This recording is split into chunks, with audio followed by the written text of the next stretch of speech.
이준호가 초등학교 4학년이던 그해 가을, 부모인 이성우와 한지영은 결국 법정에서 이혼 판결을 받았습니다.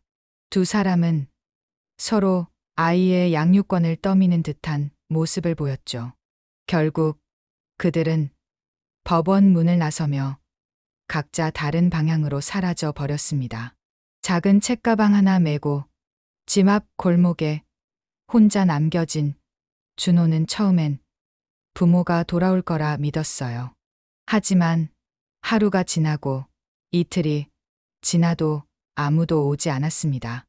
아이는 문간에 앉아 무릎을 끌어안고 눈물을 흘렸죠. 엄마, 아빠.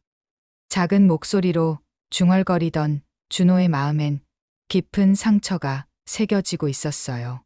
동네 아이들이 부모 손을 잡고 지나가는 모습을 볼 때마다 가슴 한편이 미어지는 듯했습니다. 밤이 되자 배고픔과 추위가 몰려왔어요. 집 열쇠도 없던 아이는 현관문 앞에서 떨며 새우잠을 잤습니다. 꿈속에서도 부모를 찾아 헤맸죠. 이튿날 아침 지나가던 이웃들이 준호를 발견했어요. 이 아이 왜 여기서 자고 있어? 부모는 어디 갔지? 수근거리는 소리들이 준호의 귀에 들려왔습니다. 아이는 고개를 떨구며 혼잣말을 했어요. 내가 잘못했나? 내 때문에 엄마 아빠가 싸운 건가? 어린 마음에 스스로를 탓하는 생각만 가득했습니다. 그때 동네 구멍가게를 운영하던 김복래 할머니가 지나가다 준호를 발견했어요. 70이 넘은 할머니의 얼굴엔 깊은 주름이 패여 있었지만 눈빛만은 따뜻했습니다. 애야, 왜 여기서 이러고 있니? 할머니가 다가오자 준호는 더욱 움츠러들었어요. 낯선 어른에 대한 경계심과 함께 자신의 처지가 부끄러웠거든요. 할머니는 준호의 작은 손을 잡으며 말했습니다. 집에 가자. 우선 따뜻한 밥부터 먹어야겠다. 그 순간 준호의 눈에서 다시 눈물이 흘러내렸어요. 오랜만에 느끼는 어른의 따뜻한 손길이었거든요. 김복래 할머니의 집은 동네에서도 가장 오래된 단층집 중 하나였습니다. 비좁은 방 2개와 부엌이 전부였지만 할머니는 주저없이 준호를 받아들였어요. 밥은 굶기면 안 된다. 할머니의 첫 마디였습니다. 그 말엔 어떤 철학이 담겨 있는 듯했어요. 할머니는 낡은 전기밥솥에 쌀을 안치며 말했죠. 사람은 먹어야 살고 살아야 꿈도 꾸는 거란다. 준호는 처음엔 어색해했습니다. 낯선 집, 낯선 할머니와의 생활이 익숙하지 않았거든요. 하지만 할머니는 아이를 대하는데 특별한 재능이 있었어요. 매일 아침 7시면 할머니는 준호를 깨웠습니다. 학교 가야지, 공부해야지. 아이가 씻는 동안 할머니는 김치찌개를 끓이고 계란 1개를 구워 주었어요. 가난한 살림이었지만 정성만큼은 누구에게도 뒤지지 않았습니다. 학교에서 돌아온 준호에게 할머니는 늘 물어보곤 했어요. 오늘은 뭘 배웠니? 친구들과는 잘 지냈고? 아이의 하루하루에 관심을 보이는 어른이 있다는 것만으로도 준호에겐 큰 위로가 되었습니다. 처음엔 수줍어하던 준호도 점차 마음을 열기 시작했어요. 저녁 식사 후 할머니와 나누는 대화 시간이 하루 중 가장 소중한 순간이 되었죠. 할머니, 오늘 수학 시험에서 100점 받았어요. 준호가 시험지를 내밀자 할머니의 얼굴에 환한 미소가 번졌습니다. 우리 준호 참 똑똑하구나. 할머니가 자랑스럽다. 그런 할머니의 칭찬에 준호는 더욱 열심히 공부하게 되었어요. 부모에게 버림받은 상처가 완전히 아물지는 않았지만 적어도 자신을 아껴주는 사람이 있다는 사실만으로도 충분했습니다. 밤이 되면 할머니는 준호 옆에 앉아 옛날 이야기를 들려주곤 했어요. 옛날 옛적에 하며 시작하는 이야기들은 준호에게 꿈과 희망을 심어주었습니다. 할머니, 나도 언젠가 훌륭한 사람이 될 수 있을까요? 어느 날 밤 준호가 물었습니다. 할머니는 아이의 머리를 쓰다듬으며 대답했어요. 물론이지. 너는 분명 멋진 사람이 될 거야. 그렇게 준호는 할머니의 품 안에서 새로운 가족의 의미를 배워나가고 있었습니다. 할머니는 아이의 공부에 특별한 기대를 걸고 계셨어요. 비록 당신은 그를 제대로 배우지 못했지만 교육의 중요성만큼은 누구보다 잘 알고 있었거든요. 준호야, 너는 꼭 배워야 한다. 그래야 나중에 떳떳하게 살 수 있어. 할머니의 말엔 간절함이 담겨 있었습니다. 가난 때문에 배우지 못한 당신의 한이 고스란히 묻어나는 듯 했어요. 준호는 할머니의 기대에 부응하려 노력했습니다. 매일 밤 낡은 스탠드, 불빛 아래서 교과서와 씨름하는 모습이 일상이 되었어요.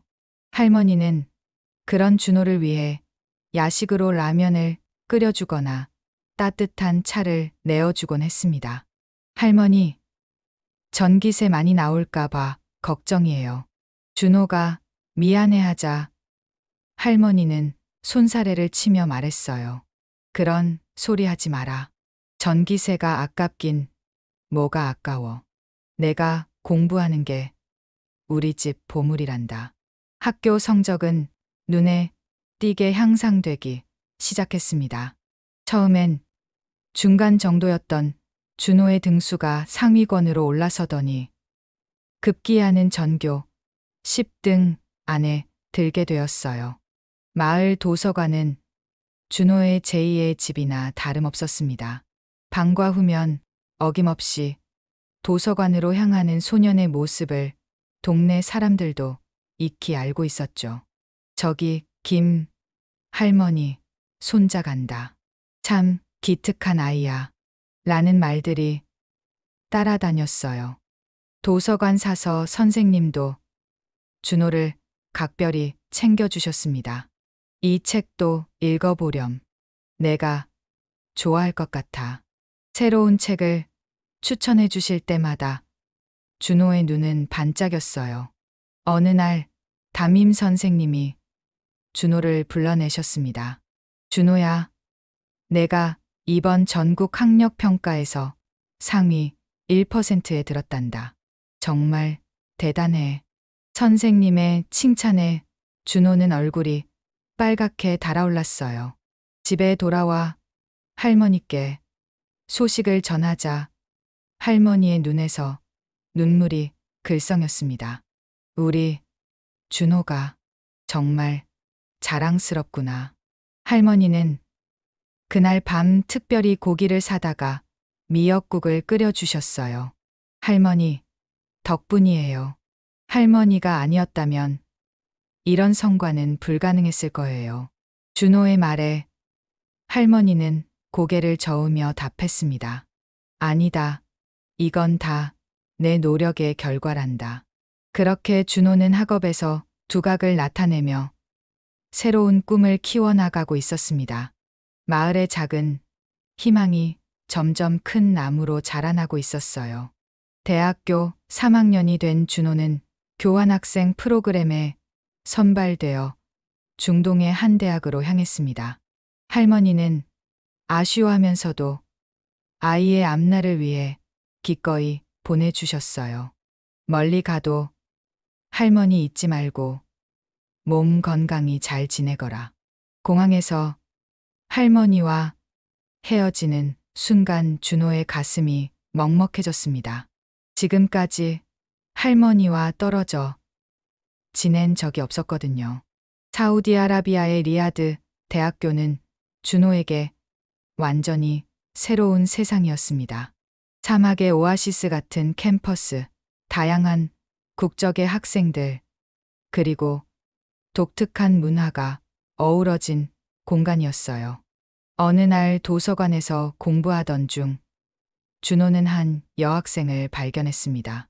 검은 베일을 쓰고 있었지만 그녀의 눈빛만으로도 특별함을 느낄 수 있었어요. 그녀가 어려워하는 수학 문제를 보고 준호가 다가갔습니다. 도움이 필요하신가요? 준호가 영어로 말을 걸자 그녀는 놀란 듯 고개를 들었어요. 아, 네. 이 문제가 좀 어려워서요. 그녀의 영어는 완벽했지만 어딘가 우아한 품격이 느껴졌습니다. 제가 설명해 드릴게요. 준호는 친절하게 문제 풀이를 도와주었어요. 그녀는 집중하며 듣다가 문득 준호를 바라보며 말했습니다. 당신은 참 친절하시네요. 저는 파티마예요. 저는 준호입니다.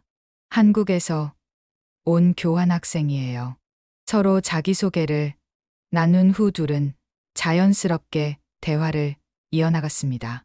파티마는 준호의 진솔한 모습에 호감을 느꼈고 준호 역시 그녀의 지적이고 따뜻한 성격에 끌렸어요. 며칠 후 파티마가 먼저 제안했습니다.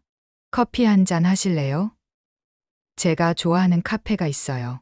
준호는 기쁜 마음으로 응했죠. 카페에서 나눈 대화는 몇 시간이 흘러도 끝날 줄 몰랐습니다. 당신은 늘 웃고 있지만 가끔 눈빛이 외로워 보여요. 파티마의 말에 준호는 깜짝 놀랐어요. 자신도 모르게 감추고 있던 마음을 그녀가 들여다본 것 같았거든요. 준호는 처음으로 자신의 과거를 털어놓았습니다. 부모에게 버림받았던 아픔, 할머니의 따뜻한 보살핌, 그리고 지금까지의 여정을. 파티마는 조용히 들으며 눈시울을 붉혔어요. 당신은 정말 강한 사람이에요. 그런 상처를 딛고 여기까지 오다니. 파티마의 말에 준호는 가슴이 뜨거워졌습니다. 누군가 자신의 아픔을 이해해 주는 것만으로도 큰 위안이 되었거든요. 그렇게 둘의 만남은 운명처럼 시작되었습니다. 파티마와의 만남이 깊어질수록 준호는 그녀가 단순한 학생이 아님을 알게 되었습니다. 어느 날 파티마가 조심스럽게 고백했어요. 준호 씨, 제가 말씀드려야 할 것이 있어요. 사실 저는 왕족의 일원입니다. 파티마의 고백에 준호는 순간 말을 잃었어요. 왕족이라니, 그것도 사우디 왕실의 왕족이라고 해서 특별한 건 없어요. 저도 그냥 평범한 사람일 뿐이에요. 파티마는 준호의 당황한 모습을 보며 안쓰러워했습니다. 하지만 준호에겐 큰 충격이었어요. 며칠 동안 준호는 고민에 빠졌습니다. 나 같은 평범한 사람이 왕족과 사귈 수 있을까? 이건 현실적이지 못한 사랑 아닐까? 온갖 생각이 머릿속을 복잡하게 만들었어요. 그때 할머니에게 전화를 걸었습니다. 할머니, 저 고민이 있어요. 준호는 파티마와의 일을 솔직하게 털어놓았어요. 할머니는 한참을 듣더니 이렇게 말씀하셨습니다. 준호야, 사랑에는 신분이 따로 없단다. 진짜 중요한 건 서로의 마음이지. 할머니의 말씀에 준호는 용기를 얻었어요. 그렇다. 사랑에 귀천이 어디 있겠어요. 다음 날 준호는 파티마를 만나 자신의 마음을 전했습니다. 파티마, 당신이 왕족이든 아니든 상관없어요. 저는 그냥 파티마라는 한 사람을 사랑해요. 파티마의 눈에서 기쁨의 눈물이 흘러내렸어요. 하지만 현실의 벽은 높았습니다.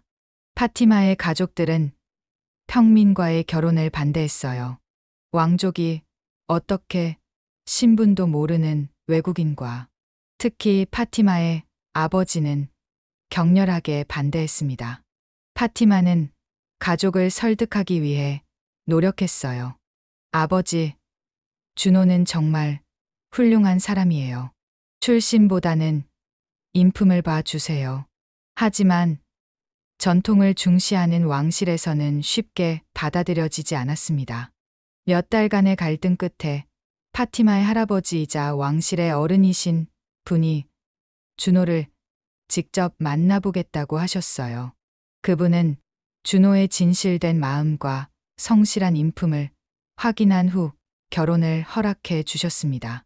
진정한 귀족은 혈통이 아니라 인격으로 만들어지는 법이다. 왕실 어른의 말씀에 모두가 고개를 끄덕였어요. 드디어 둘의 결혼이 승인된 것입니다. 결혼 준비가 시작되었을 때 준호가 가장 먼저 한 일은 할머니를 모시는 것이었어요. 할머니, 손자 결혼식에 참석하셔야죠. 할머니는 처음엔 부담스러워하셨지만 결국 준호의 간청에 못 이겨 사우디로 오시게 되었습니다. 결혼식 당일 리야드 왕궁의 대연회장은 전 세계에서 온 하객들로 가득 찼습니다. 화려한 샹들리에 아래 온갖 보석으로 장식된 귀부인들이 모여 있었어요. 그 가운데 한복을 입은 김복래 할머니의 모습이 유독 눈에 띄었습니다. 검은 치마 저고리에 하얀 버선을 신은 모습이 오히려 더 품격 있어 보였어요. 할머니는 긴장한 듯 손을 꼭 쥐고 계셨지만 눈빛만은 자랑스러움으로 빛나고 있었습니다. 준호야, 꿈 같구나. 정말 꿈 같아. 할머니는 웅장한 왕궁을 둘러보며 감탄사를 연발하셨어요. 구멍가게를 하던 평범한 할머니에게는 상상도 할 수 없는 광경이었거든요. 결혼식이 시작되자 준호는 전통 아랍 의상을 입고 나타났습니다. 하얀 토베와 금실로 수놓은 망토를 걸친 모습이 마치 왕자 같았어요. 파티마 역시 다이아몬드와 진주로 장식된 드레스를 입고 아름다움의 절정을 보여주었습니다. 결혼 서약을 나누는 순간 준호의 눈에는 눈물이 고였어요. 부모에게 버림받았던 아이가 이제 왕족의 일원이 되는 순간이었거든요. 하지만 그 무엇보다도 할머니가 지켜보고 계신다는 사실이 가장 뜻깊었습니다. 할머니, 저 잘했죠? 결혼식 후 준호가 할머니께 다가가자 할머니는 눈물을 글썽이며 대답하셨어요. 잘했다. 정말 잘했어. 할머니가 얼마나 자랑스러운지 몰라. 결혼 이후 준호는 사우디 왕실의 사업에 참여하게 되었습니다. 그의 뛰어난 경영 능력과 국제적 감각은 금세 인정받았어요. 석유 관련 사업부터 첨단 기술 투자까지 준호가 손을 대는 일마다 성공을 거두었습니다. 언론들도 준호에게 주목하기 시작했어요. 한국에서 온 왕궁의 사위, 신데렐라 스토리의 주인공이라는 제목으로 연일 보도되었습니다. 준호의 이름은 국제 경제 뉴스에서도 자주 언급되었죠.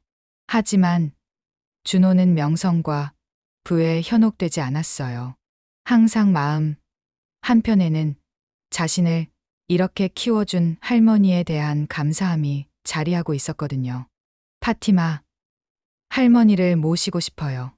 이 모든 영광을 할머니와 함께 나누고 싶어요. 준호의 말에 파티마도 흔쾌히 동의했습니다. 물론이에요. 할머니는 당신을 만든 분이시잖아요. 그렇게 준호는 성공의 정점에서도 자신의 뿌리를 잊지 않고 있었습니다. 준호의 성공 소식이 한국 언론에도 대대적으로 보도되자 뜻밖의 방문객들이 찾아왔습니다. 바로 준호의 친부모인 이성호와 한지영이었어요.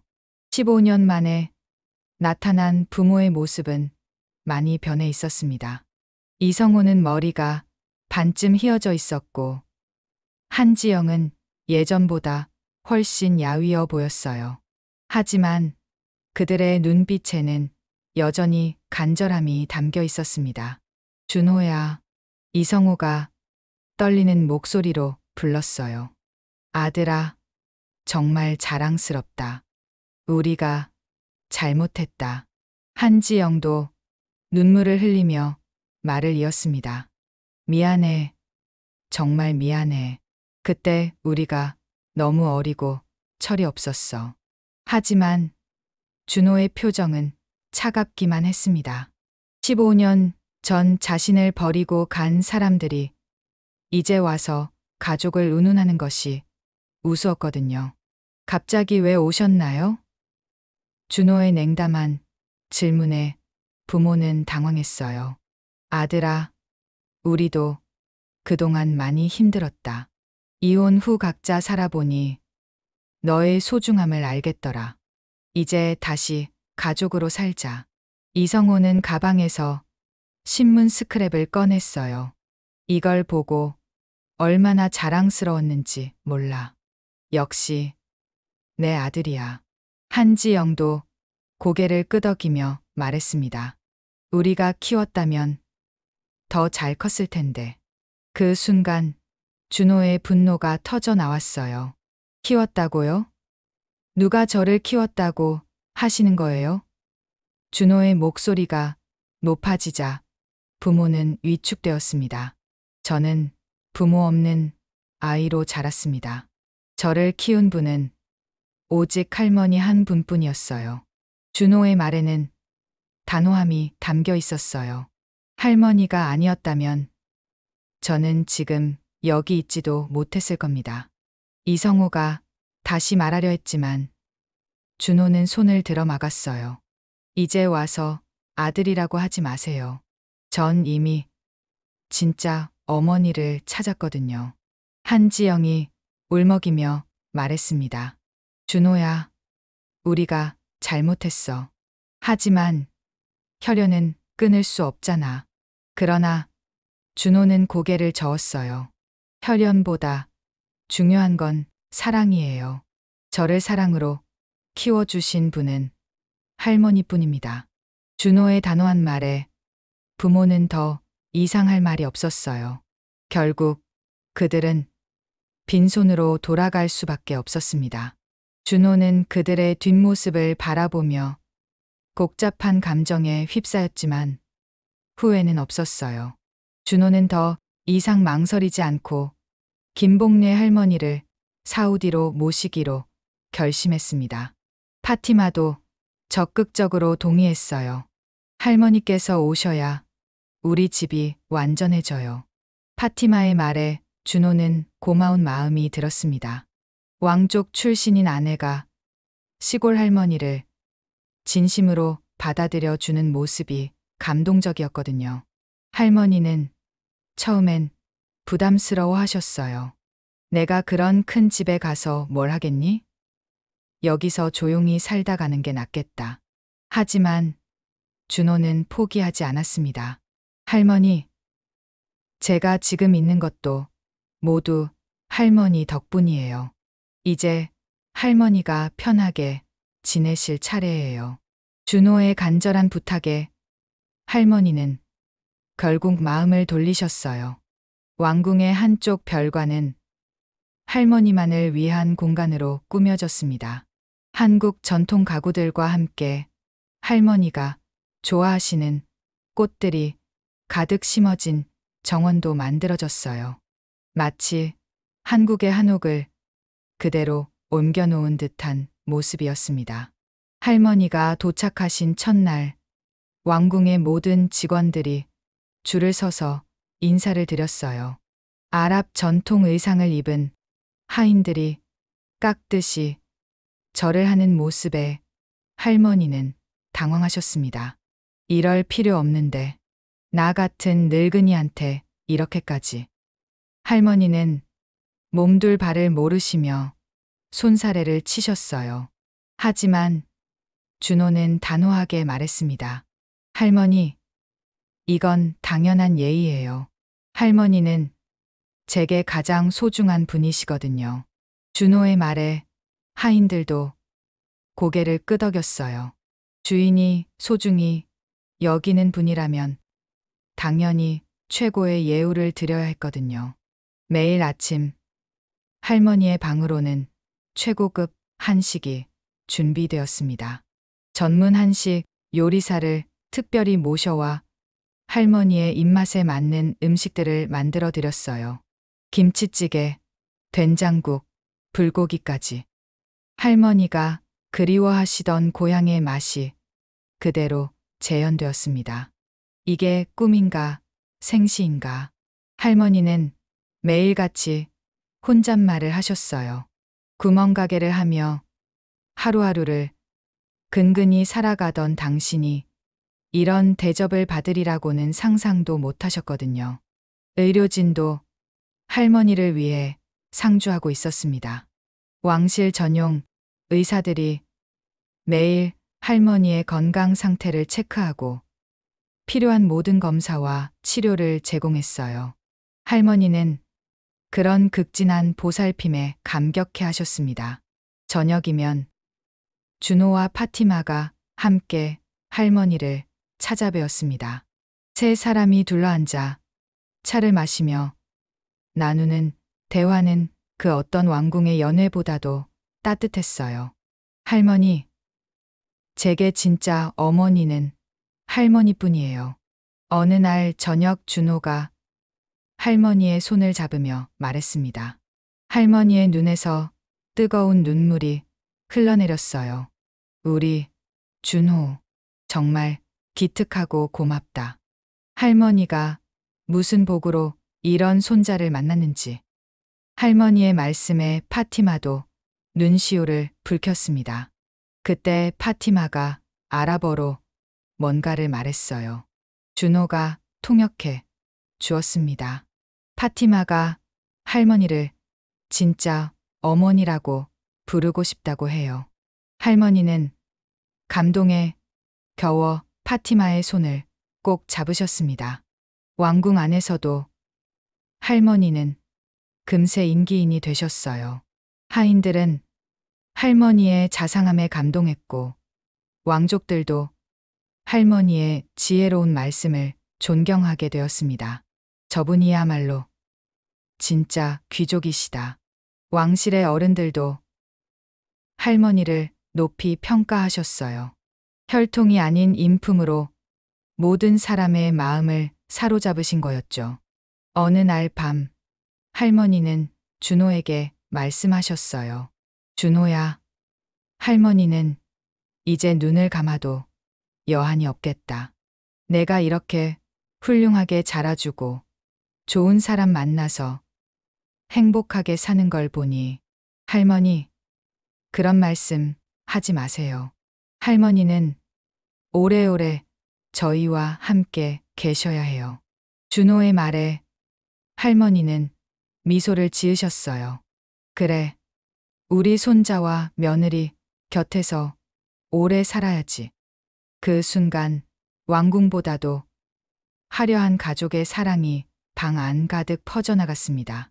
창밖으로는 사막의 별들이 총총히 빛나고 있었어요. 마치 할머니와 준호의 아름다운 사랑 이야기를 축복하는 것 같았습니다. 버려진 아이였던 준호는 이제 진정한 가족의 의미를 완성했습니다. 혈연이 아닌 사랑으로 맺어진 그 누구보다도 끈끈한 가족을 말이에요.